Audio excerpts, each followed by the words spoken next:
Hello, Singing with the Spirit. I've got a song I think you're going to enjoy this afternoon, this morning. It is a song that has a similar title. There's a couple of different songs that have the same title. It's The Love of God. The one that you may remember, it's a little bit more popular. They're both written around the same time.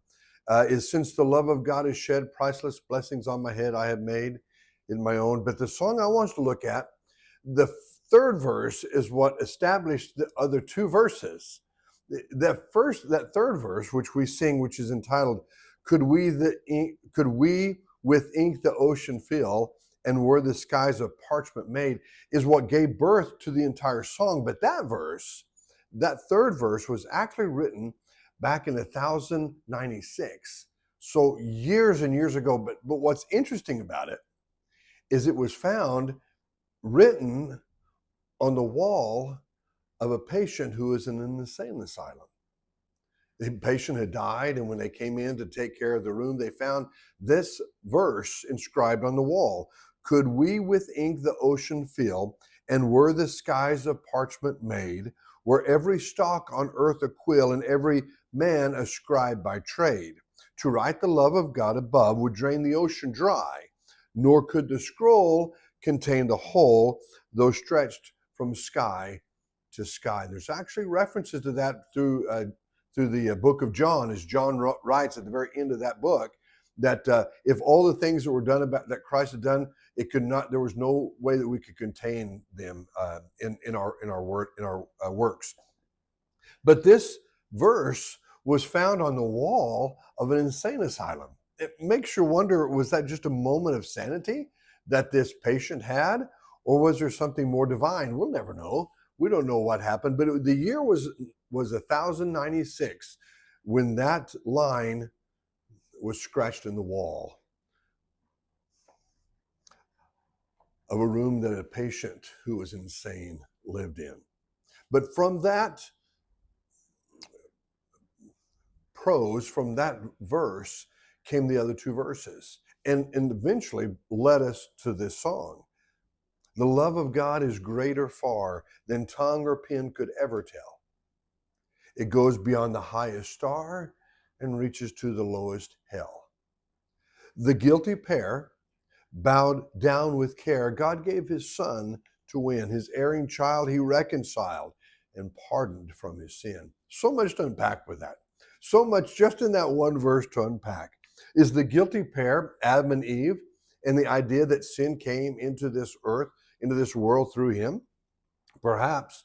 But nonetheless, the idea is that regardless of our sin, regardless of our guilt, we are brought to Christ because of the blood of Christ, the love of God. I think it's very interesting to understand that never has God's eternal love been described in a more vivid, a more accurate way than what we find in the chorus. This great hymn, the measureless, the strong, the ever more enduring. We see this all as we sing this song. But look at the second verse before we go any further.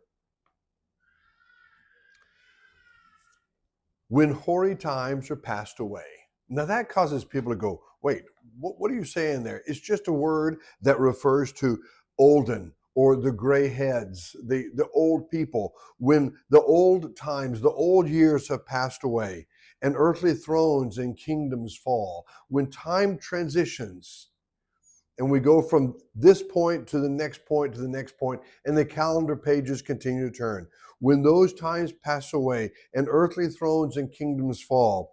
When men who hear refuse to pray, on rocks and hills and mountains call. It sounds a little bit about what Jesus even said on his way to the cross. God's love so sure shall still endure, regardless of what happens in our lifetime, regardless of what happened before, what happens in the future. However long God allows this world to live, his love will still endure. How will it endure? Well, the poet wrote, and we sing, all measureless and strong, his redeeming grace to Adam's race, that's mankind, the saints and angels' song. And then, of course, we get to the third verse.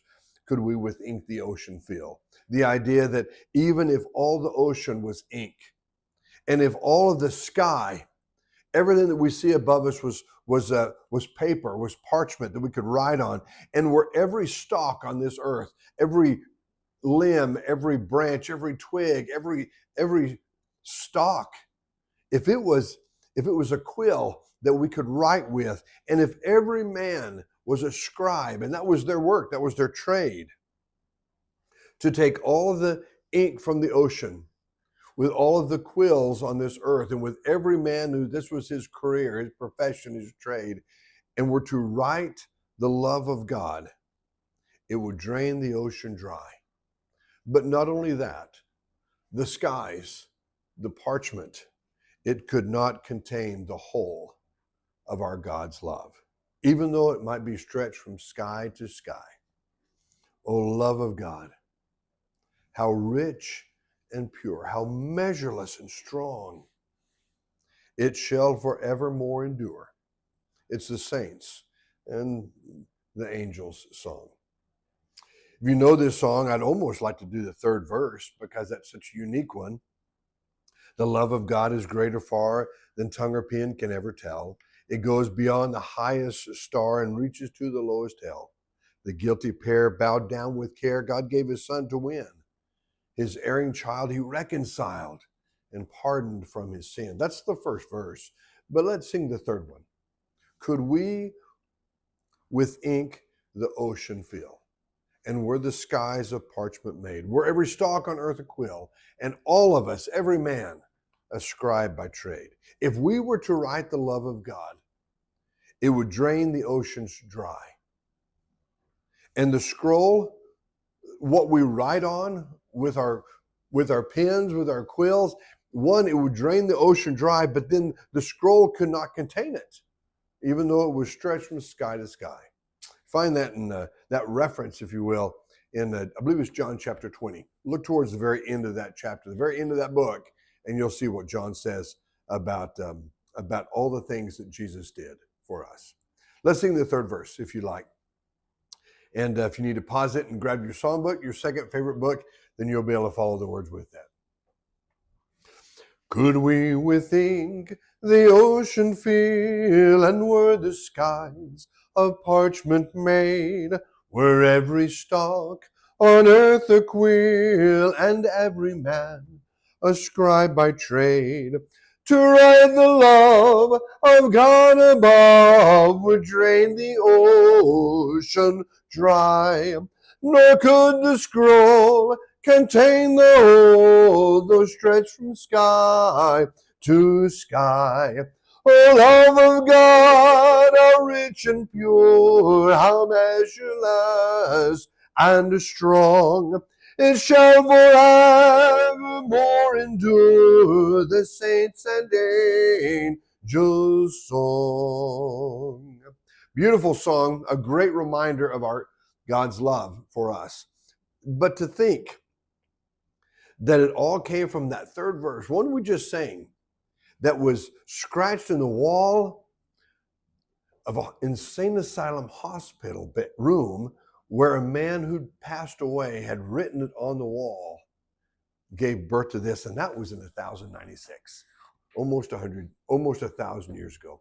Thank you all for coming in. I hope you always look for different songs that will inspire you, give you some encouragement, make you think and dig into them. But whatever you do, don't lose track of your number one favorite book. Thank you all for coming in.